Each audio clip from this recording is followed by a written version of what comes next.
there's a question about how to spend money, you're usually going to get big disagreements between people. If there's a question about curriculum and should we teach one thing versus another thing, you're usually going to get big disagreements and great arguments from people. Now, if you ask the question, is teacher reflection important? You're usually going to get lots and lots of agreement from just about every corner that teacher reflection is critical.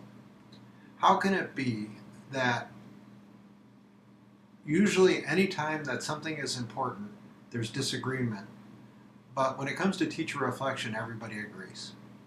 Well, from my perspective, the reason is that people agree that teacher reflection is important, but they all have different things in mind when they say that. So this video is about using teacher reflection as a tool and a mentor to help a new teacher get better, but to present the idea that there are different ways of doing teacher reflection and to give you some different thoughts. Now, I want you to think for a second about the kind of questions that you might ask if you were a principal of a new teacher, especially if you're a principal concerned about NCLB and getting good ratings for your school. Right? I think you can imagine those kind of questions. They're the questions that were being asked a lot.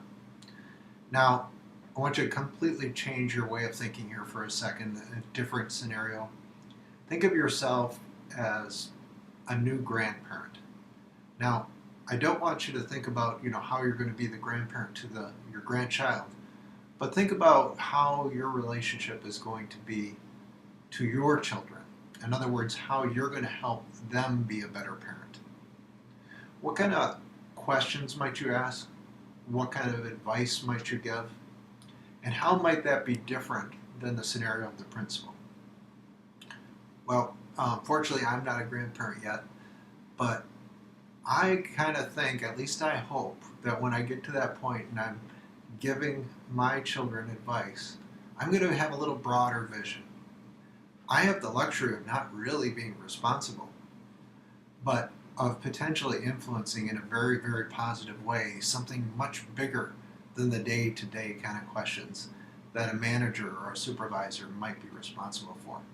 So I think if you think of yourself as a grandparent rather than as a principal when you're doing mentoring and you approach reflection in that way, it might give you a lot of freedom to approach things that you've always wanted to do in a more open way in the case of being a mentor.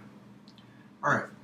So first let's look at PDE reflective questions. Now I picked out some very constrained ones, but I think you can see in this list what I'm talking about. These are very like, are you responsible for this? How are you doing this? How-to questions, not very visionary kind of questions.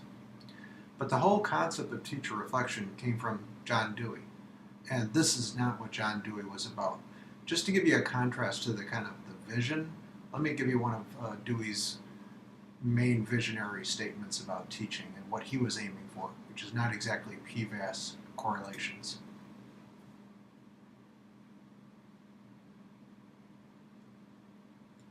Wow, people just don't talk like that anymore. I'm going to take a look at a couple more statements that are just not the way we're used to thinking about teaching in this day of high accountability.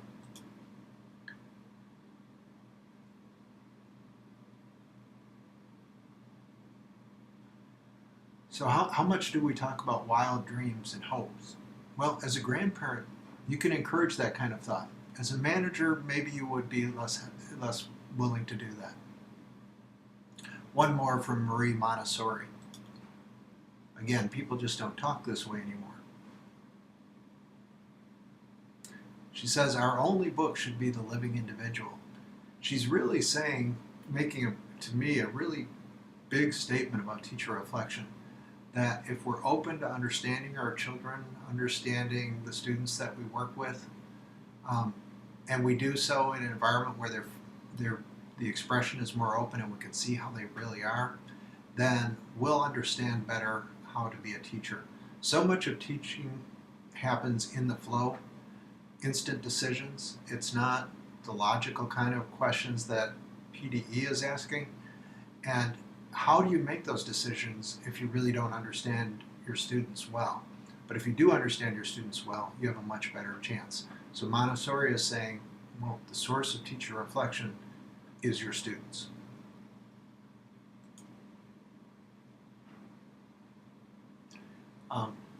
One caveat to this is that teacher reflection to me should not be just, well, whatever you think is good and whatever I think is good, but it should be more rigorous, as Griffiths makes the case here.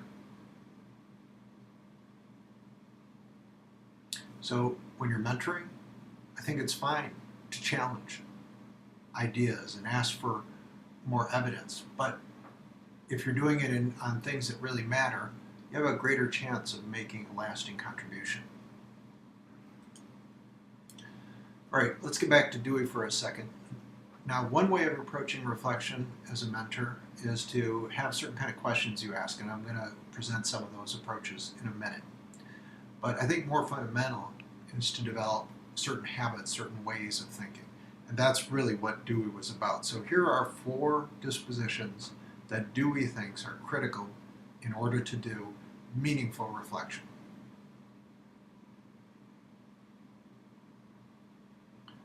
The first one, wholehearted, kind of reminds me of what Montessori is saying. The second one, openness. Well, we always talk about that, but I think that a lot of times we say openness to feedback. So I tell you something and you're willing to listen to me. Of course, I want you to, so I like that disposition. But this goes a little bit deeper. This is about being willing to rethink everything from the ground up. And the last one, responsibility, means if I really understand that something needs to change, then that means I have to really make the change.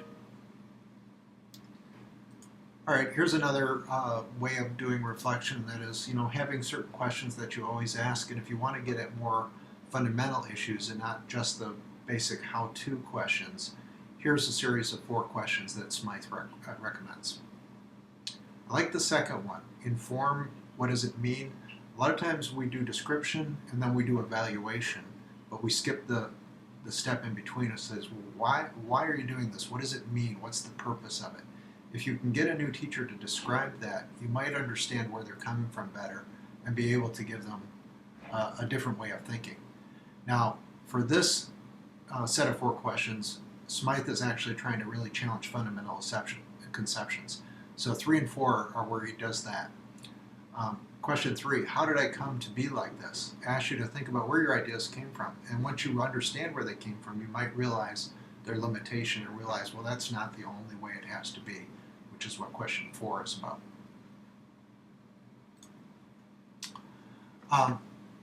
Now this is a more maybe practical version of what Montessori was talking about, although I think Montessori can be very practical, just the individual is the living book. But Soslow is someone who does research in student teaching from Delaware, and she recommends questions focused on student learning. So instead of asking like, what did you do next? Why did you do that? What strategy did you use? Those are all teacher-focused questions. She recommends student-focused questions. So the first one does sound a little bit in between, basically about objectives. The second one and the third one are, what did students already know? And here the idea, she's trying to evoke rich qualitative descriptions of what students know that you can't know and are confused about, that you can't get just from true-false questions or multiple choice kind of questions. Questions that really would get a new teacher to describe in detail the thinking process of their students. And the last question also, not to neglect the emotional side, to get the new teacher to be thinking about student feelings at different points in the lesson. Not, did this strategy work? What strategy did you use? But when you use that strategy, how are students feeling? All right, there's 2 more that I want to present, and I'm only going to do 1 more in this video. The next one is Korthagen core reflection. Now, Korthagen's approach is more counseling psychological oriented, and I'm going to include one of his articles. Very interesting for those who want to read more about this. He would get new teachers doing core reflection. And by this he means trying to get them to their ideal when they seem like they're getting blocked from going to where they really want to go. So the first question is get them talking about their ideal, and then ask them, what are your constraints? Now, normally we don't want to talk about constraints because we feel like that will stop us from taking action. But the purpose for Korthagen in talking about constraints is then to have a conversation about, well, which of those constraints are coming from you and which of those do you really not have control over? With the idea being that quite a bit of the time, constraints we feel like are coming from outside of us really are things that we have control over. And once we understand that, we will be more empowered to take action. The last reflective approach that I want to get to is going to be done separately in a separate tool for this module, and that is appreciative reflection, asking more positive questions.